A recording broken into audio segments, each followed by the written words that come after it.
It's the weekend. It's Mailbag. It's the award-winning Blue Room.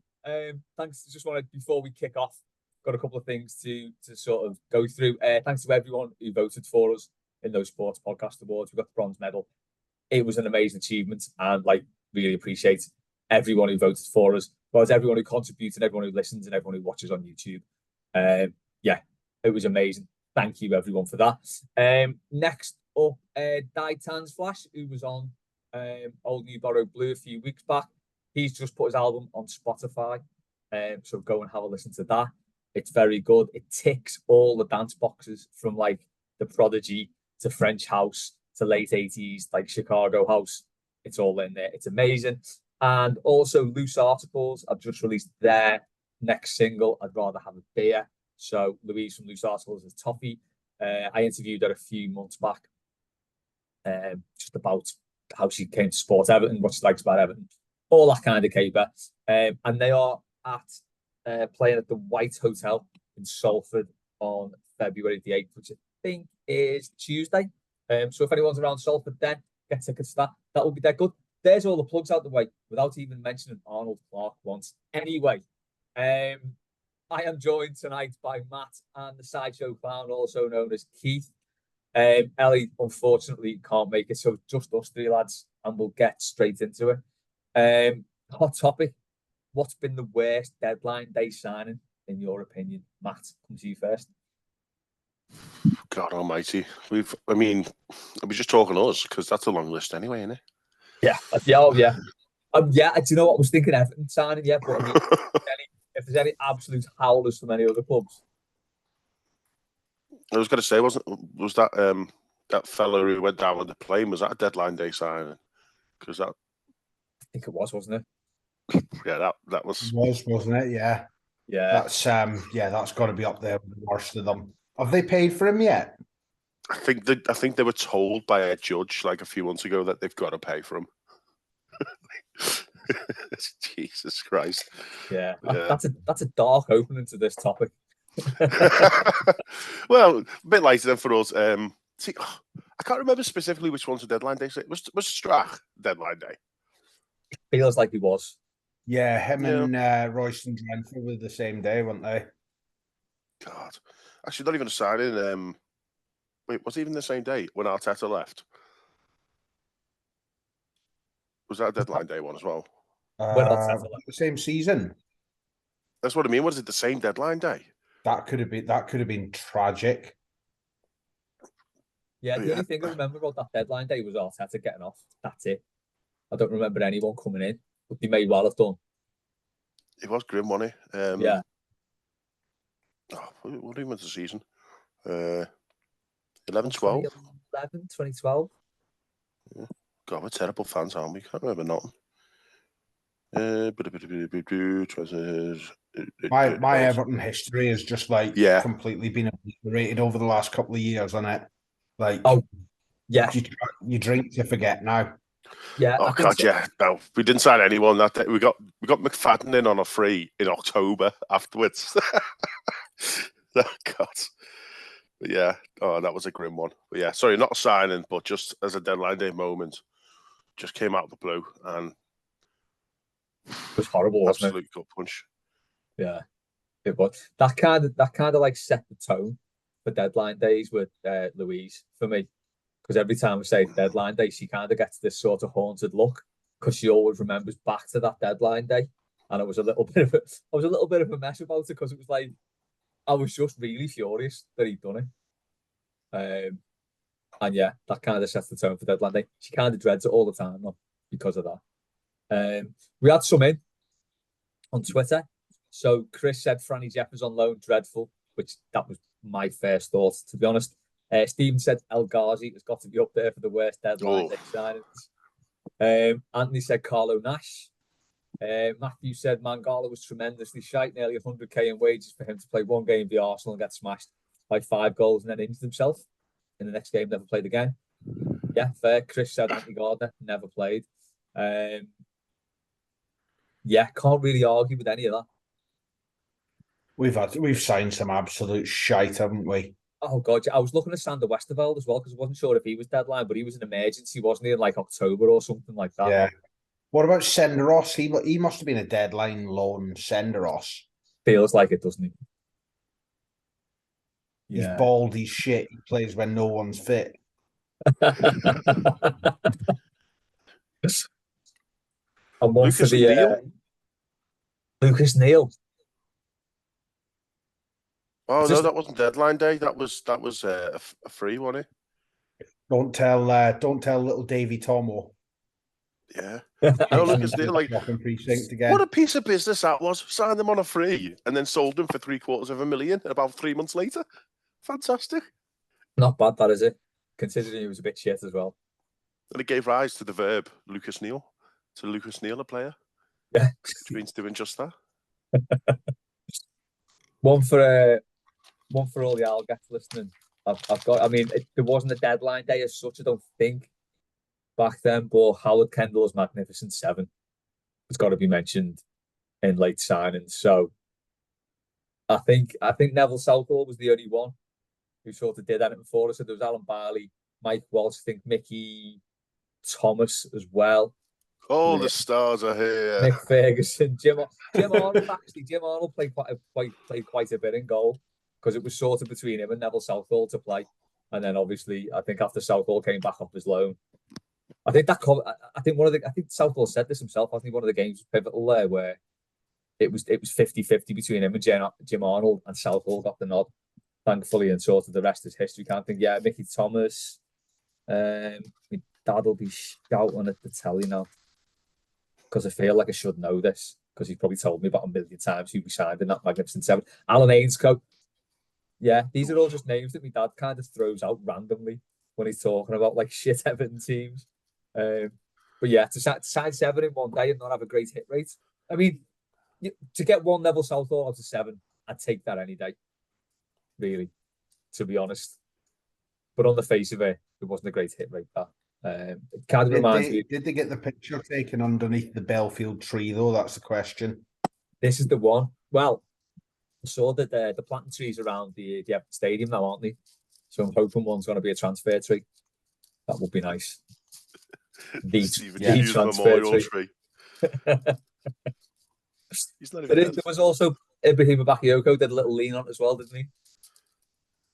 So, you know, some more of them good times. I've got to say, I've never seen a footballer who looks less like a footballer than Stephen Hughes. Oh, he doesn't at all, does he? Charlie Adam, yeah. Charlie Adam looks like a Wetherspoons bouncer. There's that fella who scored the own goal against us for Sunderland. David. Yeah, he doesn't look like a footballer either. What's his name? David. It's not David Wheat. I've got David Wheat in my brain, but he was Bolton on here or something. Fucking hell. He was an ugly get as well, David Wheater. Tell you who's not an ugly get. Liam. He's not an ugly get. And he's asked, in honour of Anthony Gardner, who was the Everton player you always forget we had? Ooh. Tricky one, that. I probably should have prepared for this a bit better than I did, but... Oh, and he also says, and surely the second coming of Beagley is our worst deadline day by, even if the window used to finish in March. Yeah, that was a stinker. How the hell can we answer that question? Because you forgot we had. That's true. Yeah, it's true. It's a trick. It's a trap. It is. Liam is just completely... You've broken Mailbag, Liam. He has. I'll tell you what then, here's another one on a similar vein. Tommy's asked, which Everton player has been forgotten from a major game in Everton history? Again, we may not be able to answer it, but he said Terry Curran v Southampton in the FA Cup semi, which is an amazing shout. The one for this that always boils my head, and I'm sure it didn't even happen. James McFadden played in the 4-4 at Old Trafford. Did he? Yeah. He set up one of the goals, did he not? Yeah. Bloody in his second spell. It feels like he's like 5 years out of time for that game. Yeah. But yeah, James McFadden played that game and played well. That's nuts. The one, I think the one for me is Kevin Richardson playing in the FA Cup final against Watford because Kevin Sheedy was injured. So that I think it's the cross, isn't it, for Gray's header? I think that's Kevin Richardson scampering down the line, whips it in. Very, very underrated player. Probably one of the most underrated ever. Won the league with Villa as well as us. With his cast on his wrist as well. Yes, it was, yeah. Cracking player, him. Yeah. There's a few players around like the turn of the millennium, like your Mark Hughes and that, which are just a bit mad. That whole period, like Hughes, Richard Dunn, like always forgot that he started out with us basically, didn't he? David Ginola. Oh, I don't think anyone can forget him. I've tried. It's not an Everton thing, but it was that time he whipped his shirt off when he was playing for Tottenham, wasn't he? I think to show that he wasn't fat. Like, grow up, mate. Come on. Keith, any players you can think of, or you've probably forgotten? I've forgot them all. Yeah, it's kind of gone very meta this already, hasn't it? Stevens asked. Chris Wilder came out with this is more like it. Chris Wilder came out with some interesting comments after the Palace game, saying an official ate a sandwich whilst talking to him. What's the best sandwich you've ever had, or your favourite sandwich? Oh, tell you what's an absolute belter is the meatball one at Castro's next door to the Denby. 10 out of 10 body. Yeah. Okay. Could really messy though. Game, really messy. It's filthy, especially if you're 6 pints deep. You save it in a box. Yeah. He gives you a little box with it because it does fall to pieces. It's gonna go everywhere. Yeah, good stuff. Yeah, I am partial to a club sandwich. It's quite basic, but with an egg on as well. Always a belter. Tell you one of my top buddies is for a breakfast on a weekend, bacon, sausage, and black pudding all together in the same butty, also known as the glory of the pig. Little bit of brown sauce. Of course. Yes. Always brown on a breakfast, never red. All over that. Yeah, if you say red sauce, grow up. Yeah, it's a child's condiment. It is. So, Matt, favourite butty? Well, I like a Cubano, like a Cubano butty. They're always nice. But I've never had this, but the best butty I've ever heard of, and I'm trying to find the description of it here, but I was told about it by someone who's working within Derby, but they had to travel to a state in St. Helens to visit some manufacturer. And apparently there's a butty van there, and it does this breakfast butty on an enormous barm cake. And it's like 3 rashers of bacon, 3 sausages, 3 hash browns, 2 pieces of black pudding, and 2 fried eggs. It's called the Jawbreaker. Any idea about that? Because it's like that wide. That sounds sensational, to be fair. Yeah, there was a place. There's a place in Hoylake, a little butty shack in Hoylake, just by the station that used to do something like that, like a bin lid, with just like loads of cooked breakfast stuff on. That was amazing. Basically, like Keith said, just throw all the pig meat on, and it's a belter. The glory of the pig.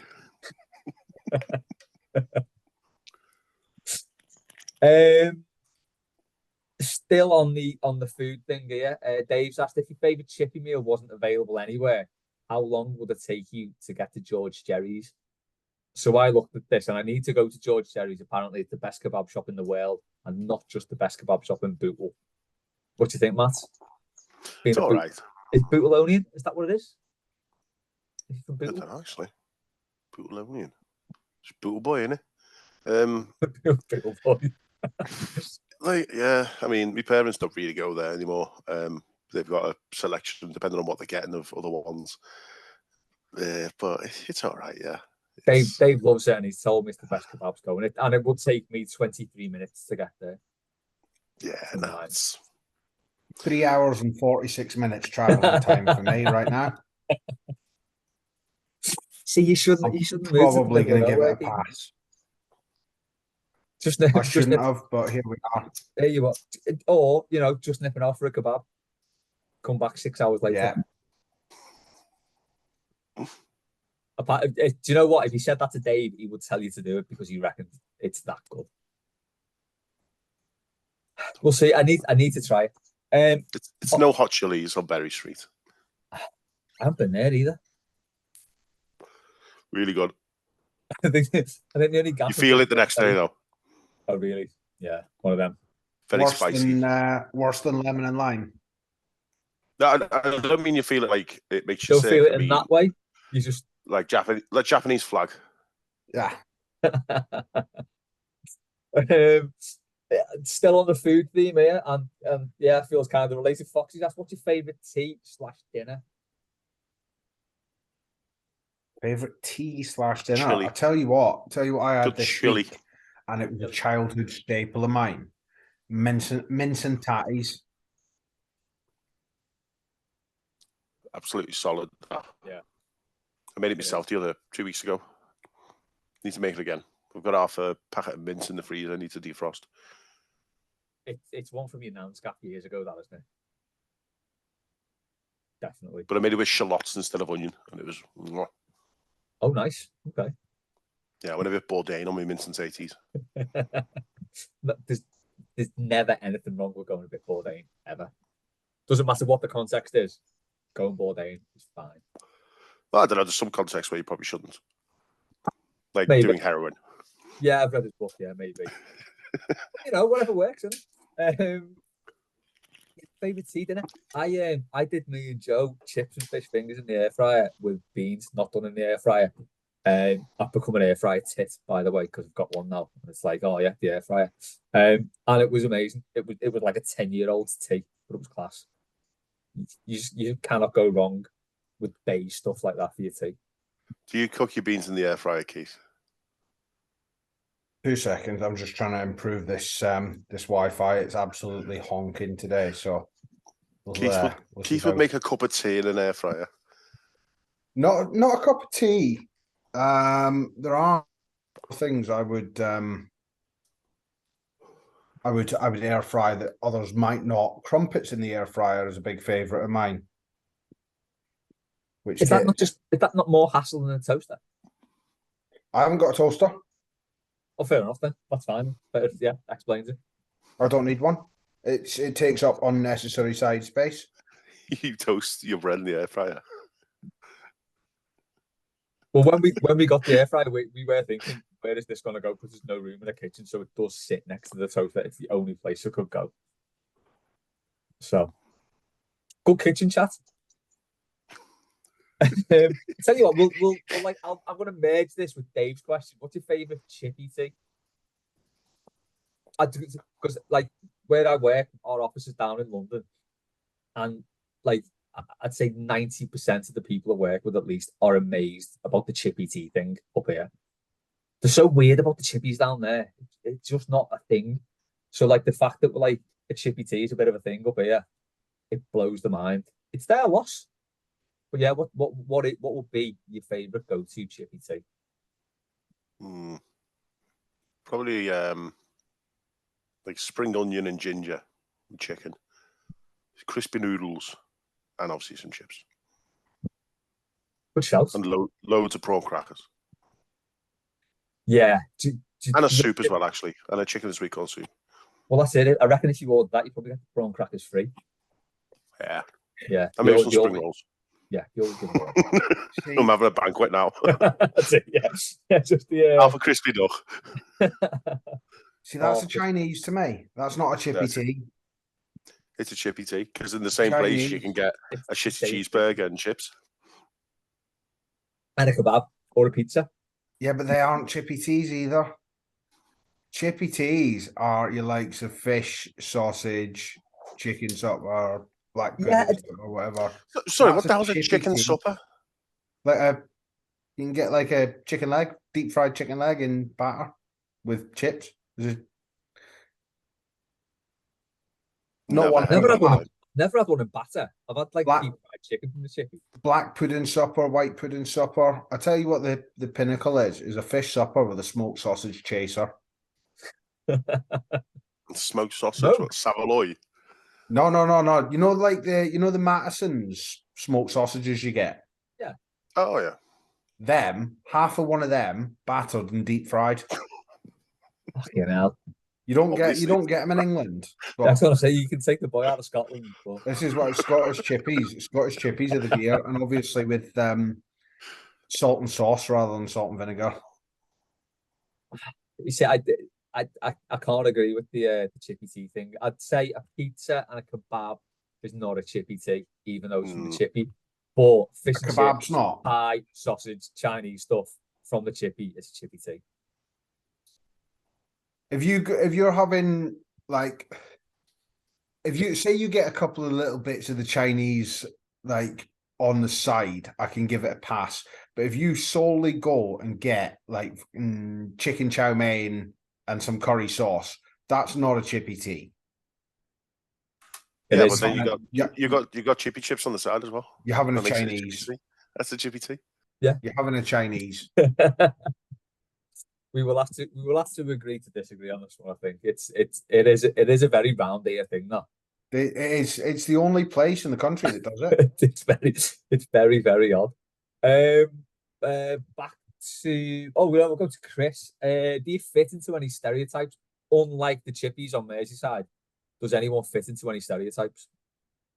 I'll go first. Then I am a middle-aged white man with a podcast. There's one real fucking stereotype right there. I'm trying to think. Yeah, I like to think I defy many stereotypes in my job and stuff. Or you see me bouncing there, and they're like, "Who's this scouse lout?" And then about 3 days later, like, "Oh shit, he's better than all of us." Like, yeah, I fucking am. Amazing. I think I love that for you. That's so good. My one stereotype is the drunk Scotsman at the wedding.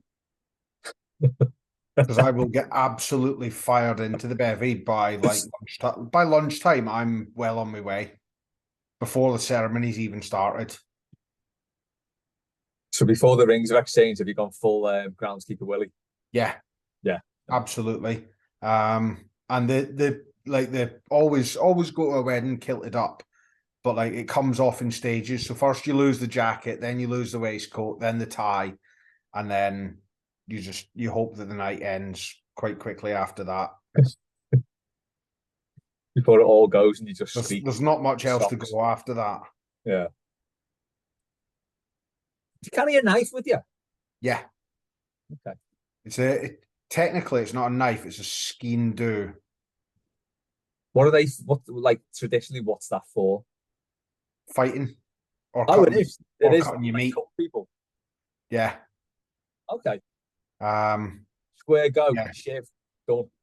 Yeah, it's more a dagger than a knife, but you can use it to cut your meat, and you can use it to like cut someone that asks why you're wearing a skirt. It's fair. Got it all covered there. Yeah, like that, and you keep that in your sock. Yes, right sock. Belter, love that. Dave's coming with a bit of an existential question here. Will Everton win a trophy in your lifetime? Obviously, they already have. So I think, will they win another trophy in your lifetime? I'm getting skeptical about this. I'm not confident. Sure. I'll be honest, because like 40's rapidly approaching over the hill, and there's no sign of us getting any closer. And if anything, we seem to be getting further away. Yeah. Are we counting the like League One title or the LDV Cup as a trophy? Do you know what? Yeah, I think we should. I'll take that at this stage. Yeah, I'm kind of thinking to just inject some enjoyment somewhere into this. All the youngsters now are listening and going, "What the fuck's the LDV Cup?" I think it's is that the Johnston's paint one now? The Pizza Cup, the Papa John's trophy. Papa John's, isn't it? Yeah. Papa John's, the Pizza Cup. We are officially the club that has gone the longest without a cup or promotion. Yeah. Like we used to be Oldham, but I think they got promoted or something. Yeah, it's a double-edged thing, that, isn't it? Because because we've never been relegated. But yeah, the longest time without having something to celebrate like that. Yeah. And it was us and Oldham for a long time. And madly enough, the manager of both sides, the last time they did something, was Joe Raw. Excellent. Oh god, yeah. Still, I mean- I hate the way that ended with Joe Royle. It was ridiculous. We did win the Roar Against Racism Cup. Did we not win the Sports Pacer Cup but didn't keep it? We didn't hold on to it because we got beat by Karabangi Sharks, wasn't it? Yeah, I think we The got season beat after. So I think we won the first one. But it's a trophy. It's a trophy that's very, very hard to win again the next season. Yeah. Traditionally. Do you remember we should have won that international champion preseason friendly thing when we played in America and beat Juventus, and then they completely and they changed the rules so that Everton weren't in the final because nobody knew who we were. So they put like Juventus into the final instead. Yeah, well, they just changed the rules, didn't they? Because it's like, who the fuck wants to see Everton? No one. Yeah. Okay, let's. How can we get Juventus or Real Madrid or someone in? That was when we were up all night for Shane Duffy. Was they were good times, weren't they? Probably didn't appreciate. I mean, when Ken Wright said we've had good times, yeah, sitting up till 4 o'clock in the morning watching John Stones take a Panenka penalty probably does count. Yeah, it was. I remember. God, yeah, I remember dragging the kids out of bed to go and watch quite that. Good. Yeah, I dragged them down very much against their will because I don't think they could be asked at all. It was like Everton are playing in America, they're playing Juventus. Come down and watch it. And it was on a really sketchy stream as well. That's every Everton pre-season friendly, though, isn't it? Yeah. Did we? Right, in my head, when we played Everton Chile, it was the Brotherhood Cup. The Brotherhood Cup. Did we not draw that game? Because I'm looking now and it says we won 2-0. I think I thought we won it. Oh, I thought we did. There you go. We won the Brotherhood Cup. Get that back. Yeah. Did we ever? The picture of the scoreboard that says Everton 2, Everton 0. Did we have a trophy for that game against? Was it? Who did we play? Was it Dynamo Kiev? We played when like half their first team was off on the front line. Oh God, yeah. Was there a trophy for that? That's when we brought the Al fella on from the crowd to take a penalty, wasn't it? Oh God, yeah. We've had good times. We have. That wasn't even 2 years ago. That. What? That was July 22. Jesus. Nah. That wasn't even 2 years ago. We are living in a distorted timeline. Time is just an arbitrary concept. It is. It really is. Christ. I'll move on to another question from Dave. What film could you watch every single day for a year and not get bored? I think I've done this. I'm pretty sure in the first year of university we watched Zoolander every single day for a year. I'm into that. That's decent. That's a good film to watch as well. My first thought was Napoleon Dynamite. Yes. I did watch that like on a loop one summer because we had a dodgy box. And back in them days, it wasn't like a Fire Stick. It was an actual set-top box, which had the Sky card in the back. Yeah. You put the Sky card in the back, and the way it worked with them Sky box office, like movie channels, was there was a channel there, like on the system. It just unlocked when you bought the film. So it had all them channels, and one of them was just Napoleon Dynamite. And one summer, we just watch it on a loop. So yeah, that exact film. Yeah, it is a film worth watching on repeat. It's so good. I can't watch it, mate, because I cannot stand the little blonde fella. I don't know why. I've just got a pathological hatred of him. Blonde ones? This little blonde fella. I'm gonna have to Google this now. Pedro. Kip. Do you know what? Is he even in it? I might have like completely done myself out of this. Yeah, he is. John Heder. Hey? He's the main fella. He's not little. He's like 6'5". And He's he's a little ginger. blonde lad. I know he's ginger. He's ginger in that film, but I'm thinking of him from that ice skating one with Will Ferrell. Oh, Blades of Glory. Glory. Yeah, there's something about him and Michael Cera. The pair of them, just nope, can't watch anything with them in it. I am into this irrational hatred. To be fair, that's fair enough. They're not quite on the level of the Brewdog fella, but they're like a tier below. Keith, if you could watch a film on repeat for a year.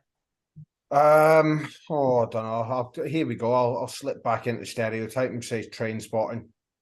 Oh God, what a shout! Yeah, that is a Because tremendous one, shout. it's a 10 out of 10 film, and two, it's the best movie soundtrack of all time. Yeah, 100%. I think I thought of two others as well. I thought Seven and Texas Chainsaw Massacre, the original 1973 version. But that's a little bit it's got a little bit dark again, isn't it? Bit macabre. Yeah, I think we'll stick on Trainspotting, which isn't dark at all. Not funny. No. Do you know what really freaked me out in that?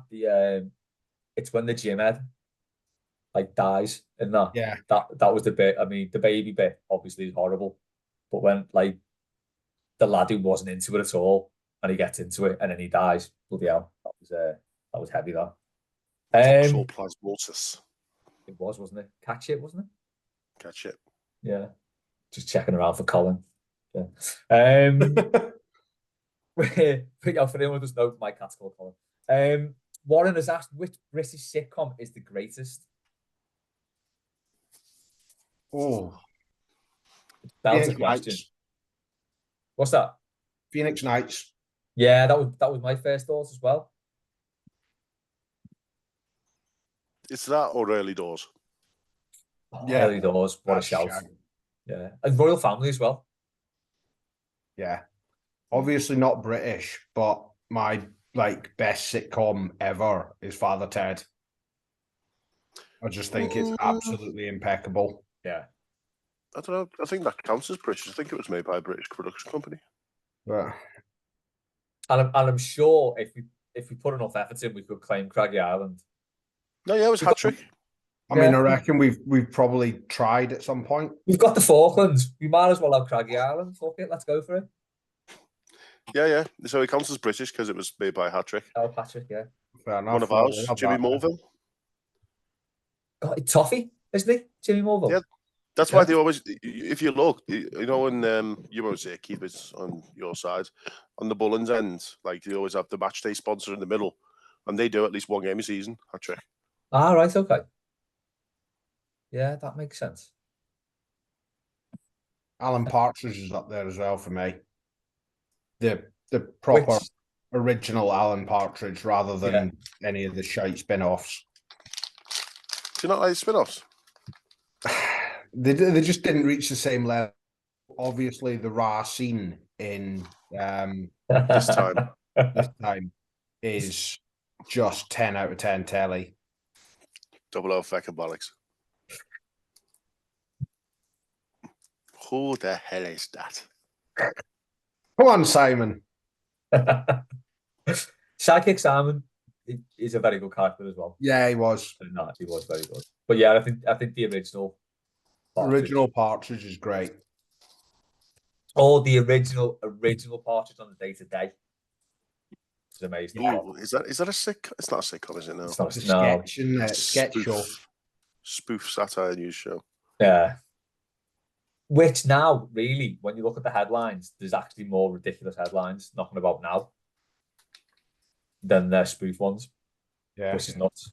They said Britain Today has put Armando Iannucci out of a job. It has. Because he can't write it anymore. To be honest. Sort of on a similar topic now, a few from Maggie. Matt Flusk, political soapbox. Anything going on? Not really a soapbox, but absolutely belting news today that the court case against Greta Thunberg was thrown out Queen by a magistrate because because when they arrested her, they said, "You're in violation of the Section 14 order." And she said, "Where does it cover?" And they said, "Piccadilly Place. No such street exists." And like they read this out in court, and the magistrate was like, "And is Piccadilly Place a real road?" And the defence solicitor was like, "Not on any map we have." And he's like, "Right, yeah, out, dismissed." It's fantastic.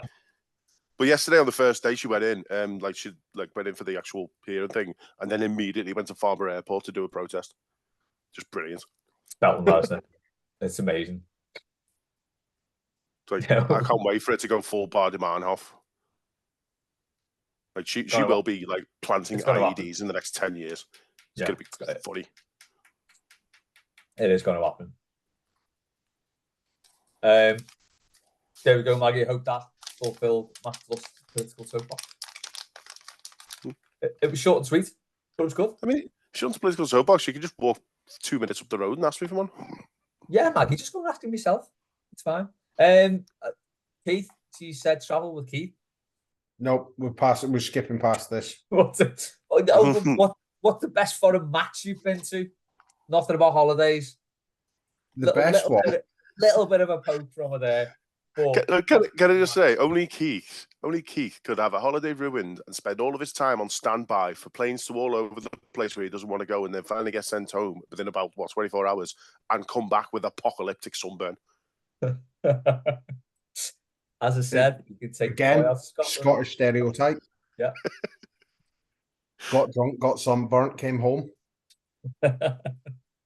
What's the best foreign match you've been to though? Best foreign match. Yeah. Ooh. Let me have a think. Don't think I've actually been to that many, you know. Are we counting Everton away or? Oh yeah. Oh yeah. Well, so my one for this would definitely be Mainz away. A cracking weekend was had by all, and we watched Everton get beat twice in an afternoon. Twice in an afternoon is pretty impressive. Yeah. I will dine out on that for the rest of my life. It was quite the occasion. Yeah, I tell you what, one was absolutely crap was Fiorentina away. That's sad, that isn't it? Because that should have been a great away. It should have been a belter, and it basically pissed it down the whole time. Got stuck in a plastic box that was I'm pretty sure was going to fill up. It was about 3 miles behind the pitch as well, wasn't it? Yeah, the busies just leathered everybody indiscriminately. So, and Everton got beat. Fuck off, Tim Howard. Yeah, as soon as that second goal went in, you knew that was game over. That was the killer. Sebastian Bastard Frey. Fucking unbelievable. Yeah, never seen a goalkeeper display like that before or since. No. I did go and see a Greek fucking 4th division game once when I was waiting on a flight home from Piraeus. Couldn't tell you what the teams were called. Couldn't tell you what the score was because I was absolutely fucking blitzed. But my the company man that was the agent from the shipping company said, "Oh yeah, we'll go and watch some football. The flight's not till later on tonight." Oh yeah, okay. Fair enough. Went and watched it. It was fucking dreadful, but I was leathered and I was eating street meat. So I was going to say, with the gyros there. Yeah. Yeah. Yeah. I just got like a big basket of fucking street meat and. Is it gyros, gyros, gyros, or gyros? Gyros. Yeah, gyros are something else completely. What a belt of scrando. Yeah. Oh, fair play to the Greeks. It's sensational. Yeah, the Greek lads do it. I see you've got a chicken wrap there. Have you thought about chucking chips in there?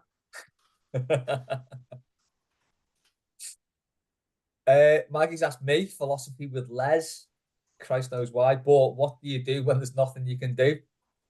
Nothing. I reckon. Yeah. Crack on. There we go. Maggie's also asked, were you and have you ever been a Netto Basher? Be honest. Yeah. Yeah, I can hold my hand up and say I was. meth Netto shop was brilliant Netto. because it was all British brands, but like they're cheap. I mean, for all the abuse people used to get about being Netto Bashers, and then now everyone's like, it doesn't matter if they earn like 400 grand a year. They're like, oh yeah, I shop at Aldi because it's boss. Yeah. It's become like a fashion statement now. But no, Netto was great, and it's still going in Denmark. Is it? The only one they had by us was like down in Birkenhead by the pyramids. For those of you with Birkenhead geographical knowledge, you will know the pyramids are probably the eighth wonder of the world. But yeah, that was the only one down there. So like we didn't go down there, so it was always a quickie. It was the North End quickie for me. That's where we shop. I don't think they've ever had Netto in Scotland, so point is moot for me. Scotland still has Safeway, doesn't it? Not as far as I know. Oh, doesn't it? Safeway all became Morrison's. Okay. Because it was, but it had Safeway long after England. Yeah. Because I used to And work at Safeway in West Kirby, and then I went to Scotland, and they still had Safeway. And it was Tesco was still called William Lowe for about a year afterwards in Scotland as well. So you weren't a Netto basher then, Keith, because you didn't have Netto? No. Didn't know I reckon every toffee became a Netto basher when Liverpool got that yellow and black kit that looked like a Netto bag. Don't care who you are, every toffee became a Netto basher at that point. And I think that's just fact. Ed has asked, what's your Darts nickname and walk on tune? There's probably, as we've discussed in the past, Matt, there's probably a formula for this to get your data online for your Darts name when you walk on tune. I would imagine. Yeah. No, mine's Molotov Matt Flusk. Oh, yes. And my walk-on music is probably the Internationale sung by the Red Army Choir, and everyone boos because I'm like the Ivan Drago of the darts match. Love that. That is not getting beaten. No. At all. No, that's perfect. Yeah. I think if I had to pick a darts nickname, I'd be Keith the Taxidermist Tomlin, because when you're playing me, you're getting stuffed. Hey. Music, big country. In terms of a walk on tune, yeah, something stereotypical, shall we say? It's got to be big country. Yeah, something by big country. Last night in the Bridewell, by the way, James Rosales, not Rodriguez, mistakenly tagged by Grand Old T back in COVID. He's over for the game this week, and he was in the Bridewell last night, so a few Blues were there to meet him. And Dom, the owner, just went completely rogue and just put Big Country on for 3 hours. Not a bad thing, but you know. He's a cracking fella, Dom. He wears the hell out of a waistcoat. He does. He does. I think if I had a darts name, I would have to take my dad's name, like I did for my real name. And apparently, when my dad used to play darts, I think maybe down at the Comet in Birkenhead or maybe the Avenue. Don't know where it was. By the pyramids? It's not far from the pyramids. It's probably about a half-hour walk from the pyramids or a quick taxi ride. Call it the Valley of the Kings down there. Yeah. So, well, it was there was like a golden triangle on Laird Street, which was the North Star pub, the Comet pub, and the KFC. Like, I can't imagine the murder that must have gone on at like kicking out time there. It must have been horrific. But my dad's nickname, apparently, because of the way he threw a dart, was the Python.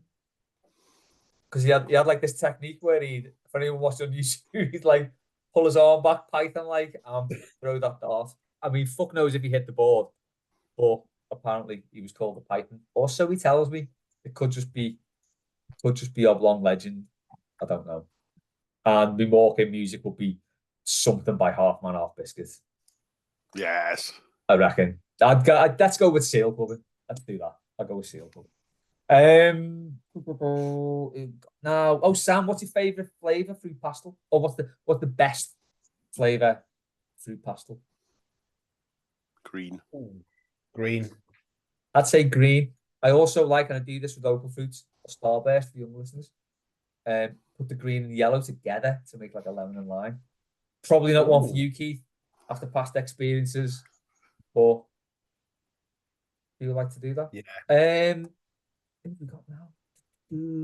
I've gone off my script here because I do actually put a script together for this. Not a script as such, but I put all the questions out in a document. I've not got a script. Done that. I think last question is Tommy, stupidest thing you got wrong as a child, but only realised when you grew up. I thought man helping police with their inquiries was knocking on people's houses, asking if they knew what went on.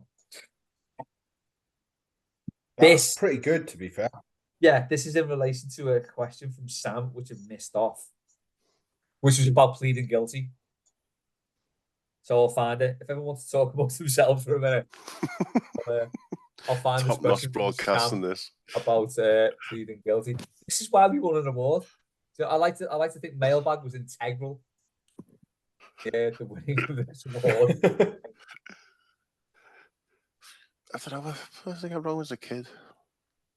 I don't know. The one I always tell people is it's not probably really a like funny song one. lyrics that you don't know. Yeah. Oh yes, song lyrics. So yeah, or just go into song lyrics if you want. Whatever works now. We're at that stage, we're nearly at the end. So no, the one I always tell people who I'm from around here is that whenever people talked about page 3 till I was like 22, I thought they were talking about the Daily Star because that was the only one I ever knew about. I didn't even realise the Scum had one because I've never seen it. Which is good. Yeah. Yeah. I bet the Star still does, doesn't it? Does it? No.